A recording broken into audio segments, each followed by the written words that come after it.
Okay, how's that? Is that reading light hitting anywhere that you can see? I don't think it is. I got a barn door off, but it might.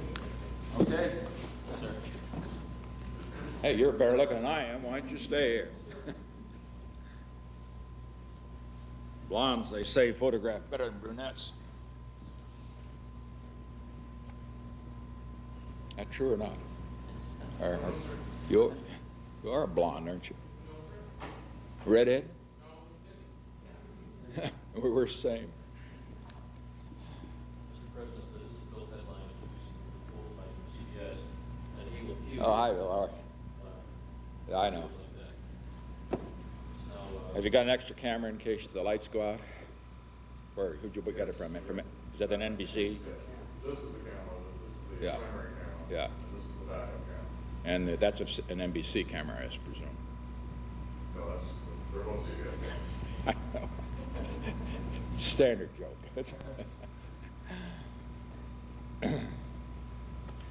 Let me see, did you get these lights properly? Yes, sir. My eyes always have, you'll find if you get past 60, that's enough. Thanks. My friend Ollie always wants to take a lot of pictures. I'm afraid he'll catch me picking my nose. He wouldn't print that, would you, though, Ollie? Yeah. Now, you can take a long shot, but that's enough right now. I guess I can see it.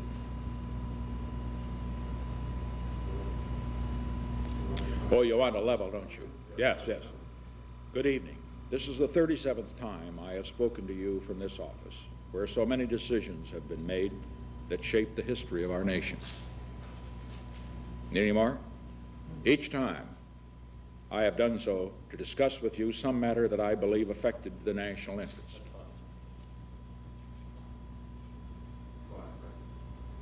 Okay.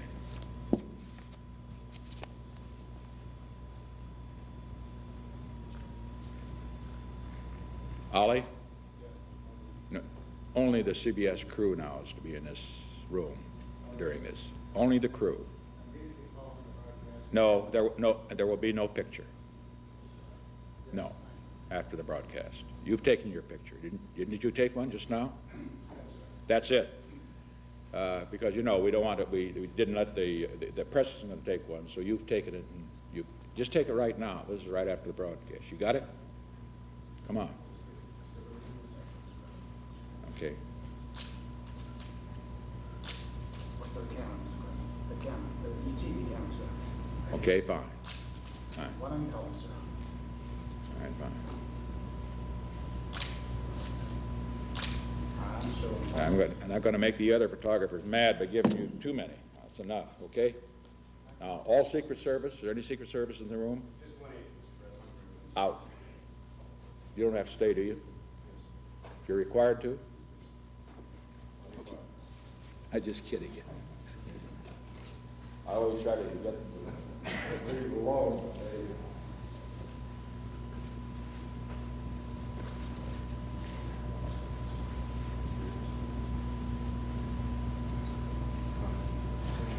How many we used to have more than one. 2 minutes to 15 seconds to air, please. 2 minutes and 15 seconds to air. Didn't we usually have more than one? Not here, sir, when you speak. What? Not when you speak in here, sir, we did. Yeah. I see. But it's better for the crew if they'll agree to have as streams around as possible. Is that right?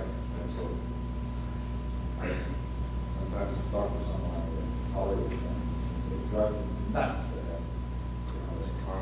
Yeah, he wants to bring over and come on, sits and drives the crew, and that's a law. 1 minute and a half. I better get in position. Mr. President, I'd like to move the pages from. What? They'd like to move the pages away from the microphones. Well, if I can. I mean, it just depends whether I can see them. I'll try to. You mean move them like this? Would that help you?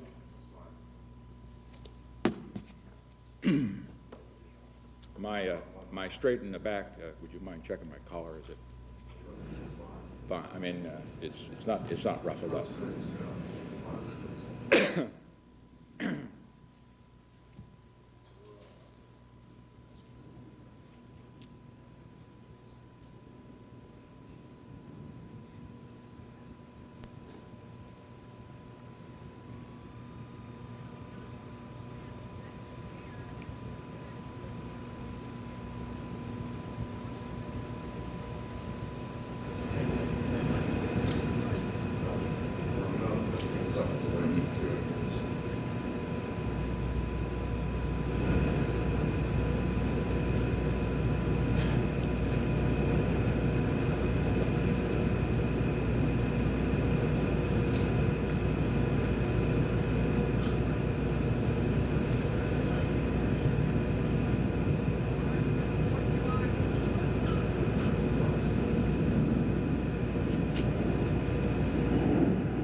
Good evening. This is the 37th time I have spoken to you from this office, where so many decisions have been made that shape the history of this nation. Each time I have done so to discuss with you some matter that I believe affected the national interest. In all the decisions I have made in my public life, I have always tried to do what was best for the nation. Throughout the long and difficult period of Watergate, I have felt it was my duty to persevere, to make every possible effort to complete the term of office to which you elected me. In the past few days, however, it has become evident to me that I no longer have a strong enough political base in the Congress to justify continuing that effort. As long as there was such a base, I felt strongly that it was necessary to see the constitutional process through to its conclusion, that to do otherwise would be unfaithful to the spirit of that deliberately difficult process and a dangerously destabilizing precedent for the future. But with the disappearance of that base, I now believe that the constitutional purpose has been served, and there is no longer a need for the process to be prolonged. I would have preferred to carry through to the finish, whatever the personal agony it would have involved.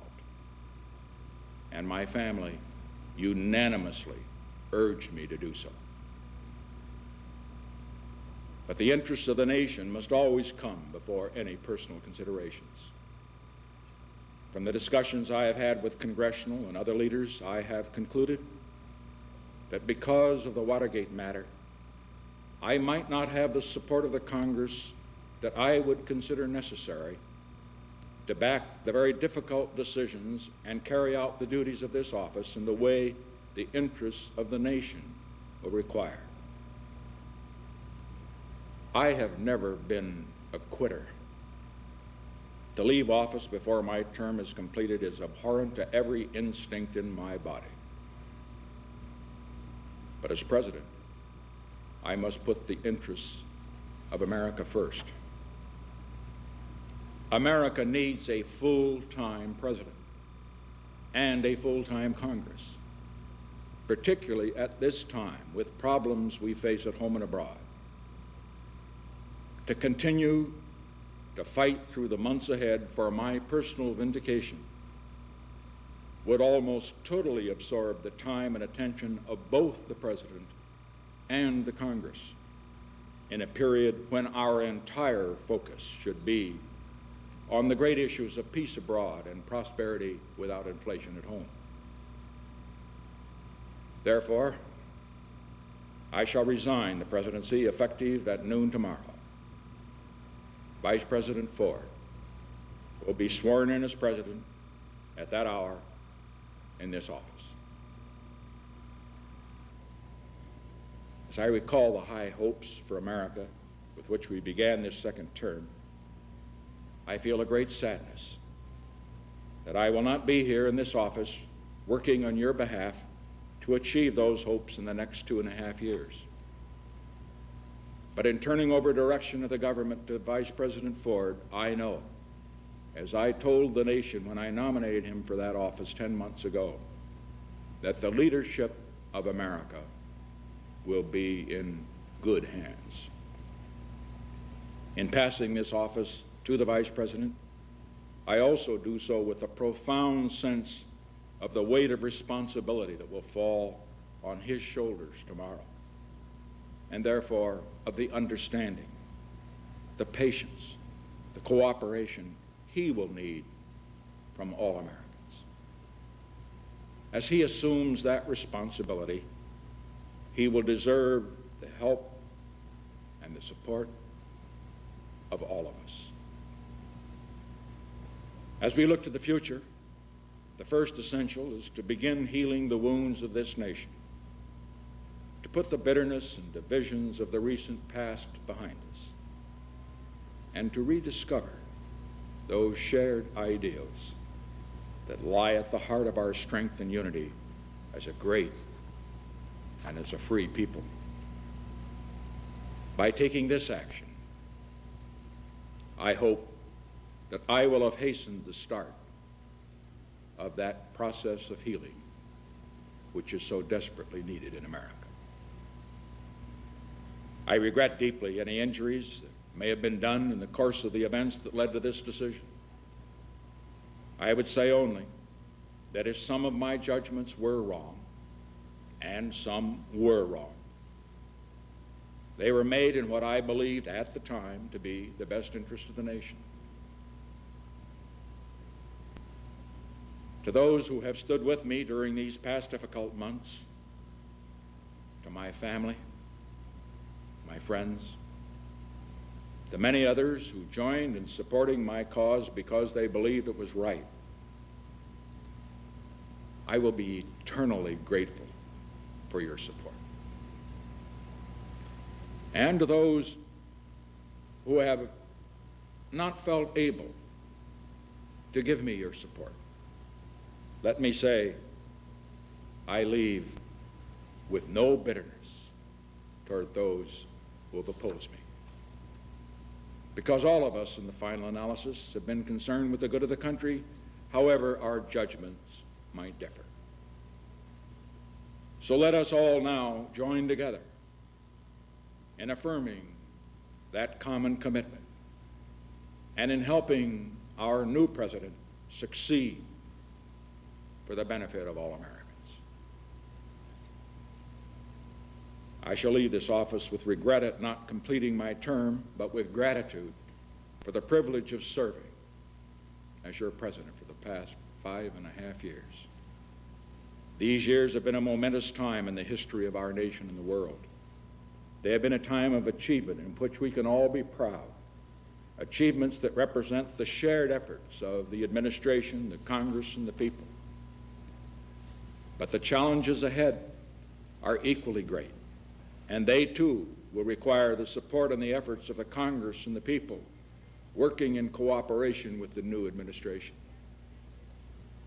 We have ended America's longest war, but in the work of securing a lasting peace in the world, the goals ahead are even more far-reaching and more difficult.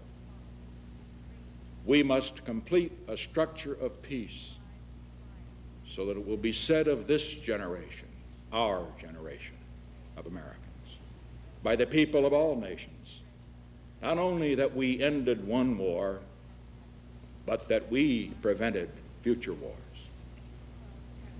We have unlocked the doors that for a quarter of a century stood between the United States and the People's Republic of China. We must now ensure that the 1/4 of the world's people who live in the People's Republic of China will be and remain not our enemies, but our friends. In the Middle East, 100 million people in the Arab countries, many of whom have considered us their enemy for nearly 20 years, now look on us as their friends. We must continue to build on that friendship so that peace can settle at last over the Middle East, and so that the cradle of civilization will not become its grave. Together with the Soviet Union, we have made the crucial breakthroughs that have begun the process of limiting nuclear arms. But we must set as our goal not just limiting, but reducing and finally destroying these terrible weapons so that they cannot destroy civilization, and so that the threat of nuclear war will no longer hang over the world and the people. We have opened a new relation with the Soviet Union. We must continue to develop and expand that new relationship so that the two strongest nations of the world will live together in cooperation rather than confrontation. Around the world, in Asia, in Africa, in Latin America, in the Middle East, there are millions of people who live in terrible poverty, even starvation. We must keep as our goal turning away from production for war and expanding production for peace, so that people everywhere on this earth can at last look forward in their children's time, if not in our own time, to having the necessities for a decent life. Here in America, we are fortunate that most of our people have not only the blessings of liberty, but also the means to live full and good, and by the world's standards, even abundant lives. We must press on, however, toward a goal not only of more and better jobs, but of full opportunity for every American. And of what we are striving so hard right now to achieve, prosperity without inflation. For more than a quarter of a century in public life, I have shared in the turbulent history of this era. I have fought for what I believed in. I have tried, to the best of my ability, to discharge those duties and meet those responsibilities that were entrusted to me. Sometimes I have succeeded, and sometimes I have failed. But always, I have taken heart from what Theodore Roosevelt once said about the man in the arena whose face is marred by dust and sweat and blood, who strives valiantly, who errs and comes short again and again, because there is not effort without error and shortcoming, but who does actually strive to do the deed, who knows the great enthusiasms, the great devotions, who spends himself in a worthy cause, who at the best knows in the end the triumphs of high achievements, and who at the worst, if he fails, at least fails while daring greatly. I pledge to you tonight that as long as I have a breath of life in my body, I shall continue in that spirit. I shall continue to work for the great causes to which I have been dedicated throughout my years as a congressman, a senator, vice president, and president. The cause of peace, not just for America, but among all nations. Prosperity, justice, and opportunity for all of our people. There is one cause, above all, to which I have been devoted and to which I shall always be devoted for as long as I live. When I first took the oath of office as president 5.5 years ago, I made this sacred commitment to consecrate my office, my energies, and all the wisdom I can summon to the cause of peace among nations. I've done my very best in all the days since to be true to that pledge. As a result of these efforts, I am confident that the world is a safer place today, not only for the people of America, but for the people of all nations. And that all of our children have a better chance than before of living in peace rather than dying in war. This, more than anything, is what I hoped to achieve when I sought the presidency. This, more than anything, is what I hope will be my legacy to you, to our country, as I leave the presidency. To have served in this office is to have felt a very personal sense of kinship with each and every American. In leaving it, I do so with this prayer. May God's grace be with you in all the days ahead.